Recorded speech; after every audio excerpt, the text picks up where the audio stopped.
안녕하세요. 전인구입니다. 어젯밤에 S&P 500 지수가 2% 빠지고 나스닥이 3% 가까이 빠지는 충격이 있었죠. 전날에도 빠져가지고 오늘은 좀 반등을 주지 않을까 했는데 반등은커녕 한 번 더 크게 빠지면서 패닉장이 벌어졌습니다. 그리고 나서 주말이 돼서 어느 정도 좀 시간은 벌기는 했지만 월요일에 어떻게 될지 좀 지표들을 좀 잘 봐야 될 것 같은데요. 우선 제일 나쁜 거는 기습적인 하락이었다. 새벽 3시 반에 유가가 몇 분 만에 92달러에서 94달러로 올라가 버리고 지수도 급락하고 뭐 다 난리가 났었죠. 모든 지표가 동시에 움직였습니다. 그래서 사람들이 순식간에 패닉장이 빠졌었는데요. 시장에 원래 뭐 매일 핑계거리 찾고 또 월요일쯤 되면 또 긍정적인 이야기로 또 올리면 되는 거고 이런 거기 때문에 우리가 이것에 대해서 뭐 다 예측할 수는 없겠지만 굉장히 지표가 나쁘긴 했었다. 이것들을 이제 하나씩 말씀드리도록 할게요. 우선은 빅테크부터 시작해서 싹 다 빠졌습니다. 이 중에서 가장 많이 오른 섹터는 에너지밖에 없어요. 유가가 크게 올랐기 때문에 거기에 이제 방산주들 그 외에는 다 빠졌다. 결국은 주식 자체를 그냥 다 대량으로 던지는 시간대였다. 이렇게 보시면 되고요. 나스닥 같은 경우도 보다시피 전날 큰 하락이 이어서 어제도 큰 하락을 이었죠. 14,000을 깨고 13,791로 내려왔습니다. 그러니까 3개월 전에가 16,000이었는데 20%가량 지수가 하락했다. 이렇게 볼 수 있겠죠. 뭐 여기에다 원달러 환율도 한번 볼까요? 원달러 환율도 1194원에서 새벽 3시 반에 갑자기 1199원이 되고 장 마감에는 1200원까지 올라왔습니다. 그동안 원달러 환율 간신히 떨어뜨려 놨는데 다시 올라가면서 만약에 이게 그대로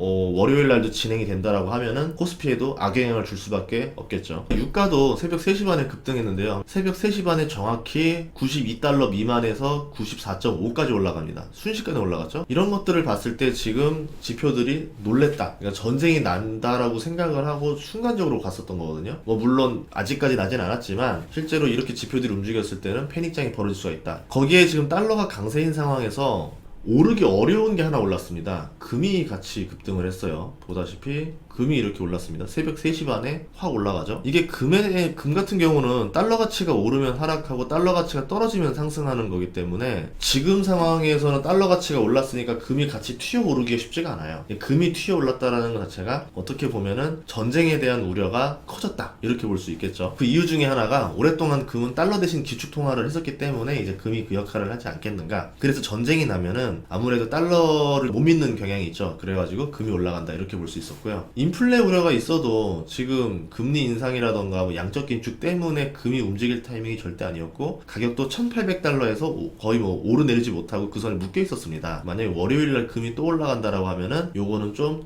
조금 리스크 있게 봐야 될 것 같습니다. 그 다음에 미국채 10년물도 어떤 일이 벌어졌냐면요. 새벽 3시 30분을 기점으로 급락했죠. 안전자산 중에 하나가 채권인데 여기를 자금이 쫙 쏠리면서 국채금리가 급락을 했다. 이렇게 볼 수 있겠죠. 그래서 10년물과 2년물 금리 차가 진짜 빠르게 줄어들었어요. 0.42까지 줄어듭니다. 보다시피. 그럼 이 수준은 코로나가 발생하기 전에 디플레이션 우려가 나오던 시기 수준까지 좀 내려왔다라는 거거든요. 이 스프레드표를 보시면은 지금 1년 내내 쭉 떨어졌기 때문에 왜 증시가 어려워라 했을 때 이거와도 연관이 있다라 보시면 됩니다. 그럼 이제 이 연준은 다시 스프레드를 위로 올려야 되거든요. 그게 이제 경기 부양이기 때문에 어떻게 할 것이냐? 2년물 금리를 떨어뜨려야 돼요. 2년물 금리는 물가와 연동이 있으니까 물가를 잡는 액션을 취하면 잡힐 수 있는 거고 10년물 금리는 장기적으로 경제가 좋아질 거라는 전망을 제시해야 됩니다. 근데 그게 지금 상황에서 쉽지가 않죠. 그러면 인위적인 방법이 있죠. 뭐냐면은 대차대조표 축소, 그러니까 양적 긴축을 해버리면은 여기 있는 채권을 팔아버리게 되니까 그러면서 다시 한 번 더 금리가 튀어오르게 되는 거죠. 이제 뭐 소프트한 방법으로 뭐 만기가 돌아오는 채권만 파는 형태가 있다라고도 하는데 지금은 그럴 상황이 아닌 거죠. 지금 같은 경우는 빠르게 잡아야 되기 때문에 만기가 남아 있음에도 불구하고 멀쩡한 채권을 팔아서 달러를 가져가는 강력한 양적 긴축을 할 가능성이 있다. 이렇게 볼 수 있고요. 10년물 채권을 높이는 작업을 할 가능성이 굉장히 높죠. 이렇게 되면은 어느 정도 스프레드가 벌어지면서 어쨌든 우리가 볼 때는 지표상으로 주식 투자하기 좋은 지표가 나오긴 합니다. 뭐 결론적으로 말하면 증시의 유동성이 생각보다 더 빠르게 빠질 수 있다. 이렇게 봤기 때문에 어제 또 급락을 하지 않았나. 즉 전쟁이 나서 증시가 떨어지는 게 아니라 이에 대한 우려로 인해서 안전자산으로 돈이 지금 이동한 거예요. 이 우려가 사라지게 되면 안전자산으로 잠깐 피신해 있던 돈들이 다시 위험자산으로 넘어가겠죠. 그렇게 말하면은 뭐 10년물 금리도 올라갈 거고 금이랑 원유 가격은 떨어질 거고 증시는 오르게 되면서 안정화가 되지 않을까. 그럼 이 우려를 어떻게 종식시킬 거냐 이거를 보시는 게 중요할 것 같아요.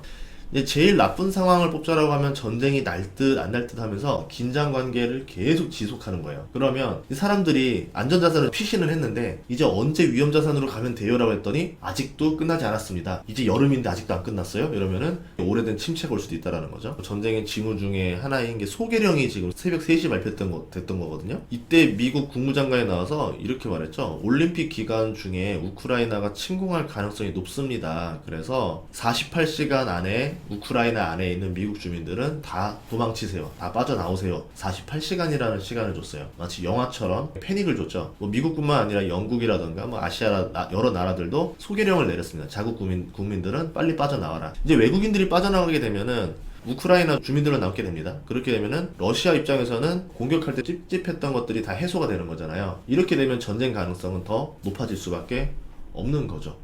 실제로 이제 이런 뉴스가 나왔죠. 충격을 줬었습니다. 왜 올림픽 기간에 쳐들어오려고 하느냐? 뭐 이거는 예전에도 얘기했던 건데, 뭐 그거는 이제 뭐 지리적인 이야기인 거고, 러시아 자체가 올림픽 기간에 전쟁을 한 사례가 최근에 몇 번 있습니다. 2008년 8월에 베이징 올림픽 개막식 날 그루지아, 지금의 조지아죠. 여기와 전쟁을 했고, 2014년 2월에는 러시아 소치 동계올림픽이 열렸어요. 자국에서 열렸으니까 그 올림픽 끝나고 나서 5일 뒤에 크림반도로 쳐들어갑니다. 지금 베이징 동계올림픽 같은 경우는 러시아가 공식적으로 참가를 하지 않은 상태예요. 그래서 선수 개개인의 자격으로만 지금 참가를 하고 있습니다. 그러니까 어떻게 보면은 뭐 전혀 눈치 볼 게 없다라는 거죠. 그럴 경우에 동계올림픽 시즌 안에 쳐들어오는 거 아닌가, 이런 우려도 가지고 있다라는 거죠. 실제로 우크라이나 지역 자체가 기동전을 하기에 좋아요. 평지기 때문에 전차가 속도전, 전격전을 할 수 있다라는 건데, 그렇게 되면 전쟁을 빨리 끝내기 위해서는 얼음이 녹기 전에 끝내야 됩니다. 그래서 아마 2월달이 가능성이 높지 않을까, 이렇게 보고 있는 거고, 이제 지나고 나서 날이 좀 풀리고 눈이 녹기 시작하면 늪지대가 되면서 전차가 빠진다던가 이러면서 전술에 변수가 많이 생겨요. 차라리 2월에 해야지만 속전속결로 끝낼 수 있다. 그래서 지금 사람들이 긴장한다, 이런 거죠. 그러면 정말 전쟁이 날 거냐? 지금 분위기로 봐서는 전쟁이 며칠 안에 날 것처럼 보이죠. 근데 지금 푸틴이랑 바이든 상황을 보면은 오히려 지금의 이제 긴장 관계를 오랫동안 유지하는 게 권력 유지에 더 도움이 돼요. 아니면 러시아 입장에서는 본인은 가만히 있고 러시아 반군들만 쓸 수도 있는 거예요. 우크라이나 안에 있는 거. 아니면 대리전으로 간다던가 이렇게 갈 수도 있을 겁니다. 푸틴 같은 경우도 지금 왜 이런 일을 벌였냐면 연금 개혁이 있어요. 러시아 안에서도 연금 개혁을 했는데, 뭐 연금 개혁을 하면 알다시피 국민들 지지도가 뚝 떨어지게 됩니다. 그래서 이 내부의 불만을 외부로 돌릴 필요가 있는 상황이었고, 위기 조성을 하면서 유가가 지금 $100 근처까지 오면서 러시아의 주요 수입이었던 원유라던가 가스라던가 이런 에너지 가격이 오르니까 지금 경제적인 이익이 늘어났죠. 그래서 오히려 푸틴은 지금 군사적인 압박을 하면서 본인은 경제적인 활동을 하고 있는 거예요. 돈 벌기 위해서 지금 하고 있다, 이렇게 생각할 수도 있는 거죠. 거기에다 전쟁을 멈춰달라고 지금 프랑스랑 영국에서 유럽 국가들이 와가지고 모스크바에서 회담을 하고 있습니다. 모스크바에서 회담을 했다라는 것 자체가 지금 갑이 러시아라는 거죠.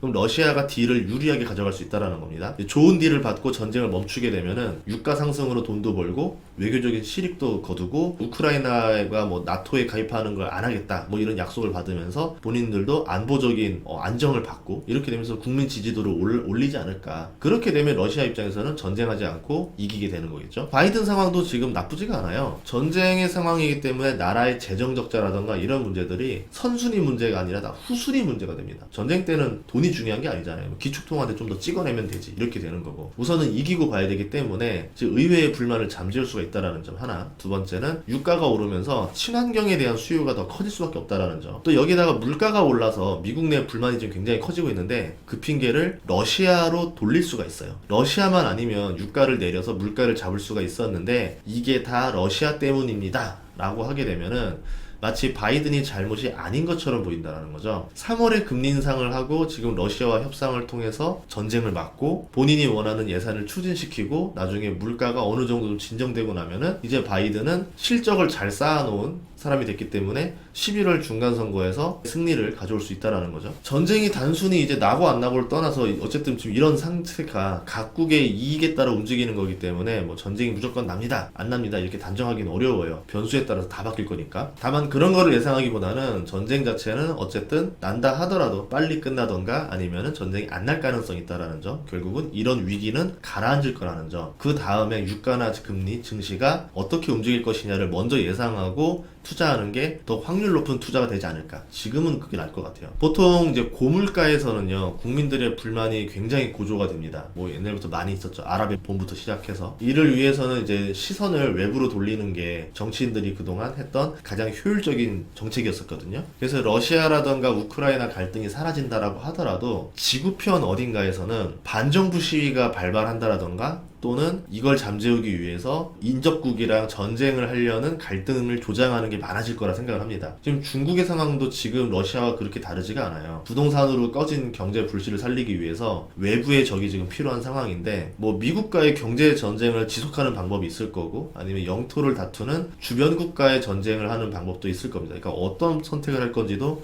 잘 봐야 돼요. 코로나로 인해서 어부지리를 얻었던 리더십이 있었습니다. 이제 각 세계 정부들이. 근데 이제 이게 약효가 떨어진 상황에서 이제 긴장 관계를 주면서 정부들이 이익을 얻을 수가 있잖아요. 그렇기 때문에 여러 나라들이 이 긴장 관계라는 카드를 만지작거릴 것이다, 이렇게 보고 있는데, 그럼 한동안 물가나 유가가 잡히기 어려울 가능성이 높다. 저는 이제 그렇게 봅니다. 금인상을 하는데도 고유가, 물가가 안 잡히는 경우가 발생하게 되면은 이제 방법은 하나밖에 없어요. 경기가 호황이 돼서 버티는 수밖에 없습니다. 그렇게 되는 나라들은 버티는 거고, 경기가 호황이 안 오는 나라들은 스태그가 벌어지는데, 제가 볼 때는 긴장 관계이기 때문에 무역 관계가 많이 옛날처럼 글로벌화보다는 지역화로 많이 바뀌었어요. 그래서 어떤 나라는 인플레가 벌어지는 나라가 있을 수가 있고, 어떤 나라는 스태그가 벌어지는 나라가 있을 수도 있다. 굉장히 온도가 다를 수 있다는 거죠. 힘이 있는 나라들은 강제로라도 인플레로 만들려고 노력을 할 거라 생각을 합니다. 경기가 좋다라는 핑계를 대면 돼요. 경기가 좋으니까 물가가 오른 거죠. 나라는 정말 잘했습니다. GDP도 많이 올랐고 우리는 할 만큼 했다. 그냥 물가는 어쩔 수 없이 따라오는 거다, 이 핑계를 대면 깔끔하잖아요. 그래서 이제 월가도 이렇게 됐을 때 돈을 많이 벌 거거든요. 그렇게 되고 나면 나중에 이제 긴 겨울잠을 자게 될 건데, 휴유증이 와서 그때 이 쌓아둔 양분으로 버틸 수가 있는 거지, 지금 쌓아둔 양분으로 버티기에는 조금 아쉬운 게 있어요.